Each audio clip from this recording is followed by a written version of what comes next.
aquí atrás de mí, la fachada del que alguna vez fue el Imperial Colegio de la Santa Cruz de Tlatelolco, el proyecto educativo más grande y trascendente de la Nueva España, para la educación de los indígenas y la compenetración de los conceptos y la intelectualidad mesoamericana y occidental. Pero menos de 100 años después, este gran centro de estudios que nos trajo los códices y un sinfín de saberes y tradujo los primeros tratados en español y náhuatl, estaba en el olvido. Bienvenidos a la parte 2 de nuestro documental de Tlatelolco. Soy Andrés Emo, vamos a verlo.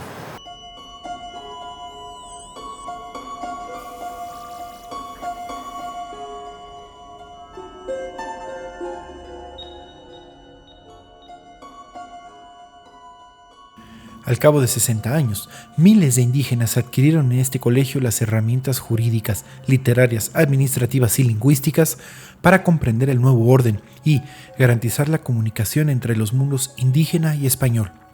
El dominio del latín les abrió las puertas para el conocimiento de las ciencias, la filosofía y el derecho occidentales. De Tlatelolco salieron notables intelectuales y escritores indígenas, como Hernando de Alvarado Tezosomoc, Fernando de Alba Izlizóchitl, Juan Bautista Pomar o Fray Diego Valadez, y muchos otros asumieron cargos de autoridad en sus pueblos, como gobernadores, alcaldes o miembros del cabildo. Pero este gran proyecto de la Nueva España de pronto se terminó. Vamos a ver qué pasó. Este instituto era fundamentalmente un internado, y las asignaturas principales eran gramática, lógica y retórica. Era una institución de altos estudios. En las épocas de auge del colegio había más maestros y era posible introducir otras asignaturas como geografía, historia y preceptiva literaria. Por un tiempo, incluso aquí se estudió también medicina. No había una asignatura como tal de derecho en el colegio, pero tenemos indicios de que el uso de autores latinos y de algunas obras propias de la cultura humanista, como los Emblemata del jurista Alciato, dio cierta familiaridad a los estudiantes con los conceptos e instituciones jurídicos. Al ver el interés y buena disposición que mostraban algunos indígenas a seguir aprendiendo, después de habérseles enseñado a leer y escribir, los franciscanos empezaron a dar cursos de gramática latina en el año de 1532. Pero ¿por qué se escogió aquí precisamente el Tlatelolco, el sitio para construir una institución tan trascendente para la Nueva España, que además ahora hemos podido encontrar que tenía su propia biblioteca separada del convento? Eso era una absoluta anomalía para ese momento. Pero ¿por qué se escogió este sitio?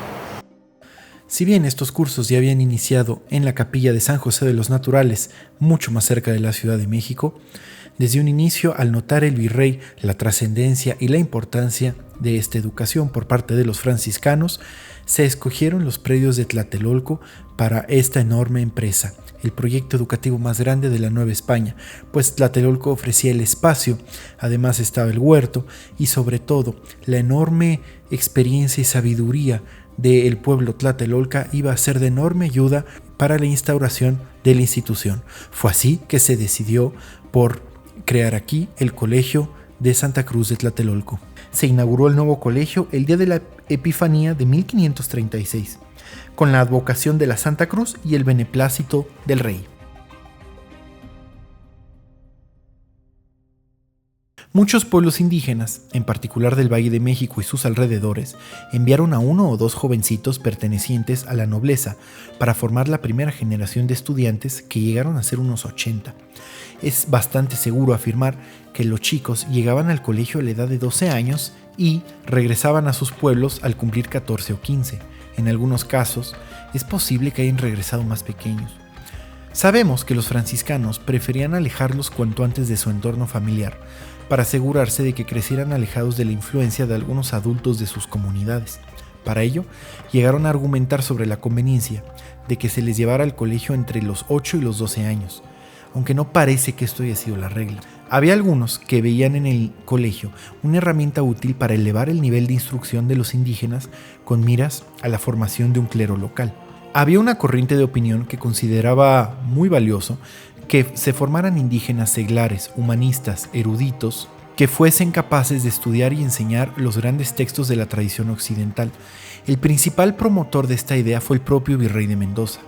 El virrey argumentaba así su convicción de que los estudios superiores serían benéficos para el proyecto colonial en su conjunto. Una institución de altos estudios para los indígenas era esa puerta a una verdadera cristiandad que se suponía toda la empresa virreinal. Todos los estudiantes eran internos, de ahí la importancia del dormitorio. Entre 1536 y 38, el colegio utilizó un dormitorio provisional, construido de adobe y con capacidad para unos 80 estudiantes. Al cabo de esos 2 años, quedó concluido un edificio de mampostería con capacidad para 300. Los fondos para su construcción fueron facilitados por un encomendero cuyo nombre no se conserva. Es posible que durante los primeros años el colegio se haya servido de algunas instalaciones del convento, pero en general se procuró que ambas instituciones tuvieran espacios propios. Hacia finales del siglo XVI se habla de las buenas y recias paredes del colegio y de sus muy buenas aulas y otras piezas aumentadas por el padre Fray Bernardino de Sahagún, que hasta la muerte lo fue sustentando y ampliando cuanto pudo. No contamos con una descripción del edificio de la biblioteca del colegio, pero sí sabemos que era independiente del que tenía el convento.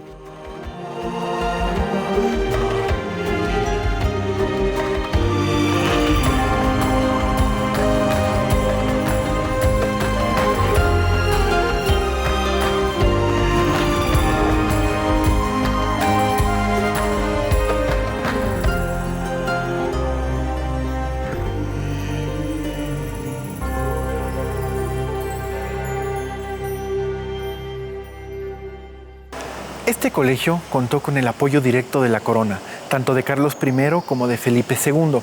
Si bien daban recursos, nunca fue de manera espléndida. Nunca estuvo completamente asegurado el financiamiento de la institución.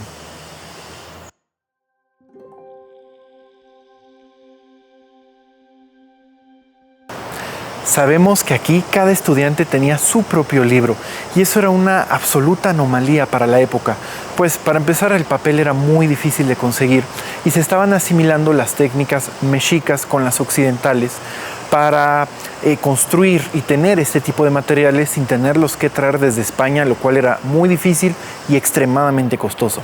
Pero aquí en el Colegio Tlatelolco cada estudiante tenía su propio libro. La parte del financiamiento era fundamental. El colegio necesitaba recursos para costear la construcción y reparaciones del edificio, para la manutención de los estudiantes y para la adquisición de materiales de trabajo como tinta, plumas, papel y libros. Quizá habría que sumar algunos pequeños enseres indispensables. No sabemos si las familias tenían por costumbre enviarles vestimenta y algún dinero a los muchachos internos, pero era lógico que hubiera sucedido algo así. En 1543, se otorgó al colegio un ingreso fijo de 1,000 pesos anuales, que fueron garantizados en una merced real con un compromiso de 3 años. Tiempo después, y sabiendo el virrey la debilidad del colegio, les donó una estancia para ganado menor y otra para ganado mayor, ambas junto al río Apaseo, en el Bajío. En total, las estancias tenían 2,000 ovejas, 1,000 vacas y 1,000 yeguas. En su instrucción estableció claramente que la renta que dejaran las estancias era para que se mantuvieran los indígenas colegiales. En el documento de donación es muy interesante que Mendoza hace una aclaración que es muy importante. Si en algún tiempo faltase el colegio, fuesen y quedasen tales sitios y ganados para el Hospital de los Indios de la Ciudad de México, a quien los donaba en defecto del expresado Colegio de Santa Cruz. Pero más tardó el virrey en hacer aquella generosa donación que la rapacidad de algunos estancieros españoles en arrebatar al colegio ese recurso. 5 años después de la partida de Mendoza a Perú y 3 después de su muerte, algunos españoles con intereses en el Bajío compraron con engaños las estancias a los indígenas, que en ese tiempo eran administradores del colegio, y los dejó francamente en bancarrota.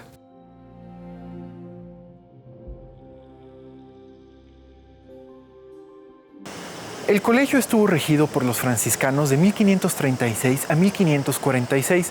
Después, la rectoría pasó a manos indígenas, volviendo a manos franciscanas hacia 1566. El concepto de este colegio era verdaderamente fenomenal, pues se trataba de formar una élite indígena adoctrinada, culta, que después se incorporaría a los altos cargos nuevos en el gobierno, es decir, formaba todo un grupo de indígenas gobernando en zonas muy lejanas de esta capital. no solo la idea era innovadora, sino el hecho de que se hiciera en un sitio de élite lo cambiaba todo. El proyecto tenía un valor enorme. Se trataba de proveer a los indígenas de las herramientas más completas y racionales para comprender el nuevo orden religioso, el nuevo orden jurídico, las nuevas lenguas latín y español y sus expresiones literarias. Era el vehículo de integración más sólido y el único que garantizaba que la comunicación entre los mundos indígena y español alcanzase una verdadera profundidad. El colegio era fundamental, pues tenía una doble función. Servía para que los indígenas conocieran bien el latín, se expresaran en latín y profundizaran en las obras de tradición occidental y, simultáneamente, servía para que los frailes conocieran mejor las lenguas indígenas, se comunicaran mejor con los indígenas y conocieran sus tradiciones, su retórica y su religión. Sahagún, por ejemplo, contó por muchos años con la compañía y la ayuda de sus antiguos alumnos para su proyecto enciclopédico y para la empresa de los cantares mexicanos. Aquí en este colegio se formaron muchos notables intelectuales y escritores indígenas, como Hernando de Alvarado Tezosomoc, Fernando de Alba Iztlizóchitl, Juan Bautista Pomar. Incluso un caso muy destacado es el de Fray Diego Valadez, mestizo que se formó primero en artes mecánicas en San José de los Naturales y luego estudió largo tiempo en el Colegio de Tlatelolco. Era un verdadero centro de instrucción, de reflexión y de intelectualidad indígena y occidental, como realmente nunca lo volvió a ver en toda la historia de la Nueva España.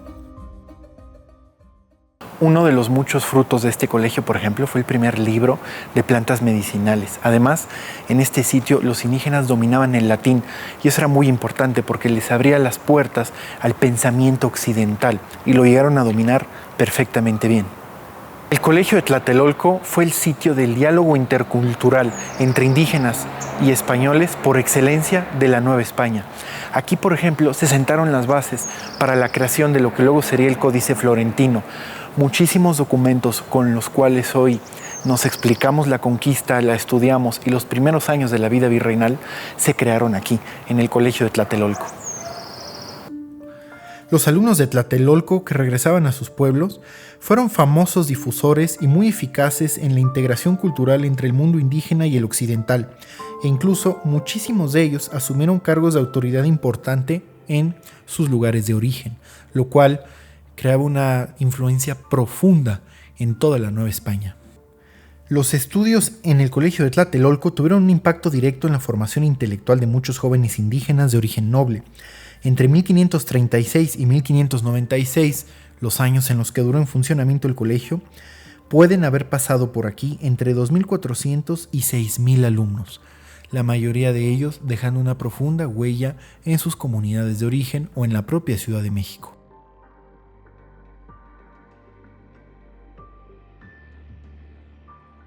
Pero también tuvo sus problemas. Desde 1538, Zumárraga perdió el interés y la convicción en este colegio. Parecía que para él este tema le daba un profundo desinterés y eso afectó mucho el funcionamiento interno de la institución. Es difícil entender que una institución tan notable haya tenido una historia accidentada. Las subvenciones y limosnas fueron irregulares y el colegio parece haber vivido siempre en el límite económico. Primero, Zumárraga perdió el interés y la convicción en la utilidad del colegio, como ya vimos. Estaba viejo y algo cansado, había enfrentado muchos conflictos en la Nueva España. Su personalidad, hay que recordarlo, estaba hasta cierto punto escindida. Por una parte tenía la función de protector de los indios, pero también tenía indígenas en encomienda, de los cuales, según señalamientos, alguna vez había abusado.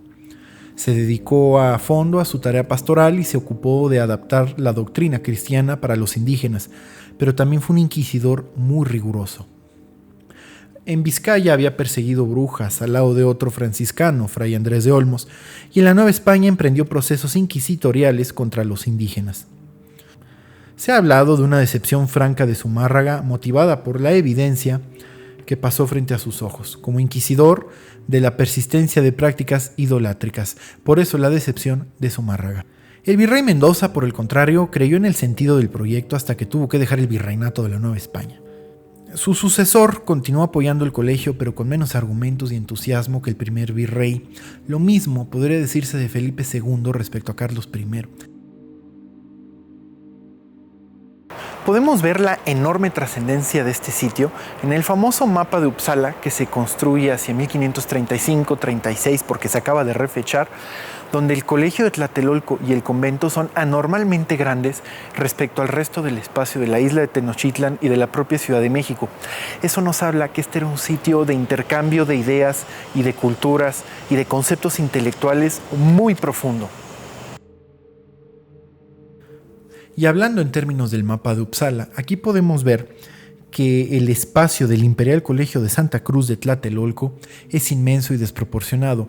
Esto indica la relevancia de este sitio y cómo, aunque está fuera de escala de este mapa, muchos de los conceptos y de las ideas más innovadoras que existían en este momento se creaban aquí o se construía el conocimiento en este sitio, pues además estaba alejado del bullicio de lo que alguna vez fue Tenochtitlan y ahora era el corazón de la Ciudad de México. Tenía su propio huerto y un espacio muy digno para la reflexión, una anomalía para esa época.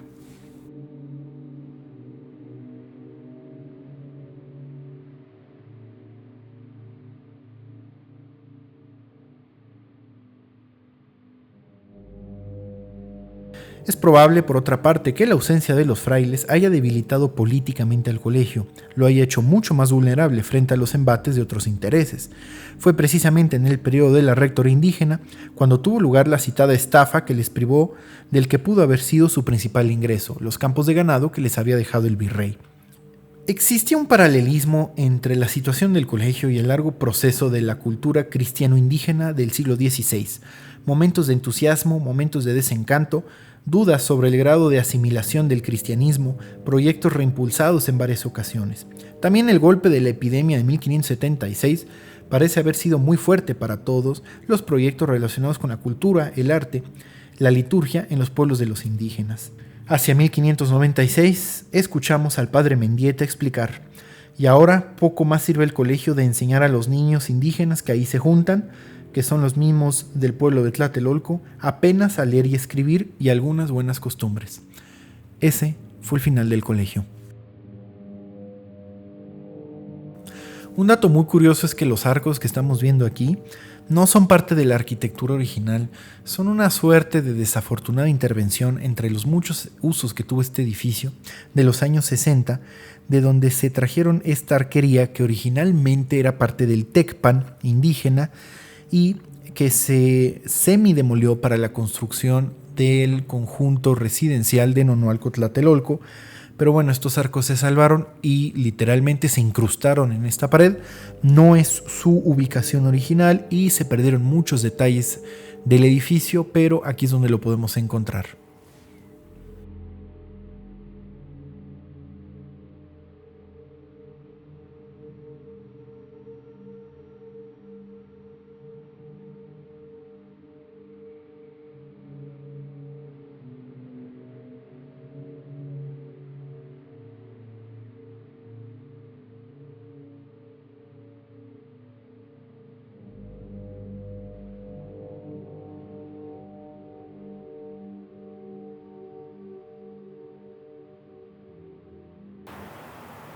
Muchísimas gracias como siempre por haber visto hasta aquí este video.